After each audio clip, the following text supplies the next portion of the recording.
Hey guys, welcome to the channel. I'm Sheen, your host. This is Money Matters. You'll notice we have a different camera angle today, a different setup. This is the opposite view that you guys normally see. This is my little studio.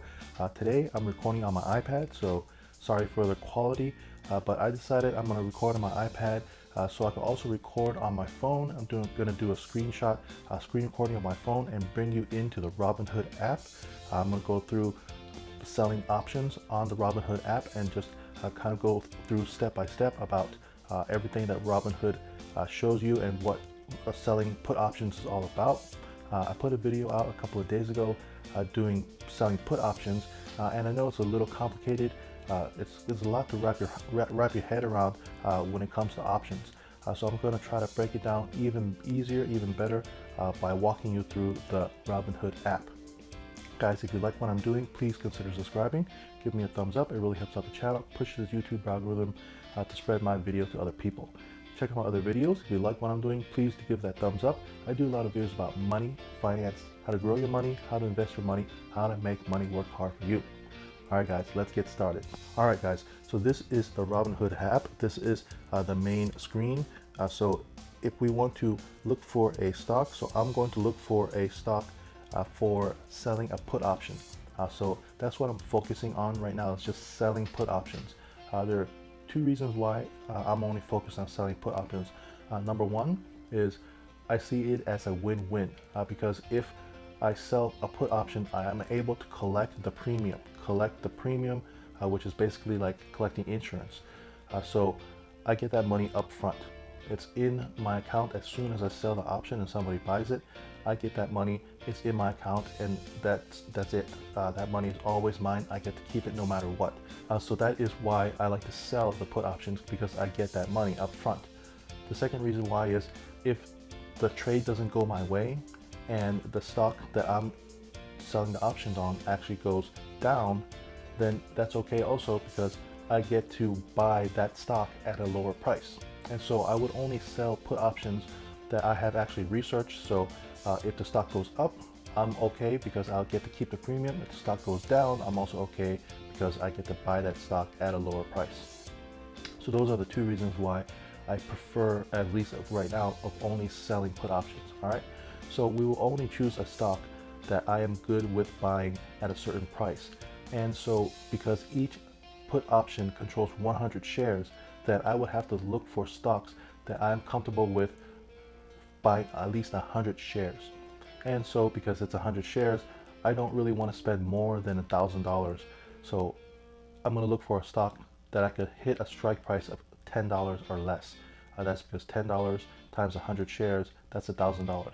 I don't want to be buying, selling put options for like Apple stock because that is currently roughly $300.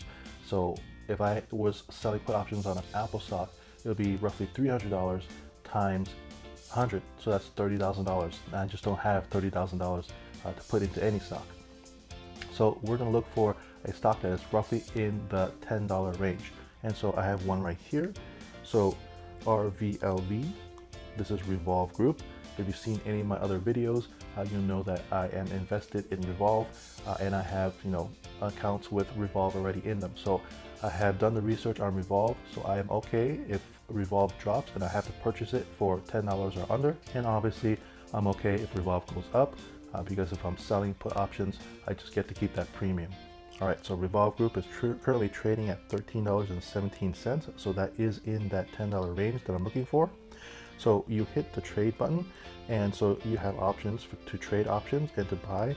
So in order to trade options, first of all, you have to apply to trade options. You have to answer some questions. They're going to ask you how much experience do you have, how many years are you trading. They're going to ask you all these options to qualify you to trade options. Once you get qualified to trade options, then you're going to be allowed to trade options at certain levels. So the very lowest level is basically only buying put and call options and also selling put and call options. That's like the basic levels of options trading. So we hit trade options and it's going to come up with a bunch of dates. So we're going to choose a date. So it just depends on how far out you want to go. The furthest out you go is usually a little safer because stocks over time tend to go up. this stock could crash in the next week and in the next month. Nobody really knows. But in the long run, they do tend to go up. So it just depends on how long you want to go out. So just for instance, if we go to the end of the year, December 18th. If we go to December 18th, we're going to select sell, because that's what we're doing. We're selling puts. And then you're going to see a whole list. So you're going to see strike prices for $25, $25.5, $20, all the way down to $10. And so I'm pretty comfortable at $10. So if I choose this $10 one, you'll see that it tells you how many options you want. I'm going to choose one option. One option controls 100 shares. So the limit price, so currently, if you will look in here, there's about 121 people bidding for this. There's currently about 121 people bidding at $1.85. And then there's roughly 20 people trying to sell this at $2.05. So sellers are trying to sell higher, obviously, to make more money. So that price is $2.05. And buyers are obviously want to buy lower at $1.85. So if I was to sell this, I would probably try to hit somewhere in the middle or just somewhere under the current asking price. So the current asking price is $2.05. If I was trying to sell this, I would just go $2, just so it's more likely that my contract, my put option is going to sell faster than the other put options.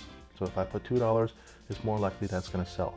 So there we go. It is selling one contract for $2 a share. So $2 times 100 shares. That's how you get $200. So if I was to sell this, I will get $200 in my pocket immediately. So if I hit review, it's going to tell you exactly what happens. So on the bottom, here's the order summary. It's going to say you're agreeing to buy 100 shares of Revolve at $10 per share on or before December 18th. If you aren't asked to buy Revolve by then, you'll keep your collateral and the full $200 credit. And then you swipe up in order to complete this transaction. So let's review what this means. So on December 18th, that's the expiration of this contract. If by December 18th, Revolve stock is above $10, let's just say it's $15, $17, whatever, anything above $10, then for me as the seller, I just get to keep this $200 credit, this $200 premium. So that stays in my account, it never goes away, and that's it, that's the end of the contract. Then I get my collateral back, which is $1,000. My collateral comes back to me, it was my money to begin with. So then I get to keep $1,000 plus the extra $200 that I was paid for premium. The other thing that can happen is by December 18th, anytime December 18th and before, so it could be next month, it could be 5 months from now, anytime before December 18th, if Revolve stock drops below $10, so let's just say it's $9 or it's $15, anything below $10, then whoever holds this contract has the option to force me to use my collateral, that $1,000, force me to buy 100 shares of Revolve at $10. So let's just say, for instance, 3 months from now, Revolve drops down to, let's just say $5. It drops down to $5. Well, that person has the option to force me to buy 100 shares of Revolve at $10, even though the current price is $5. So they would make $500 on that transaction.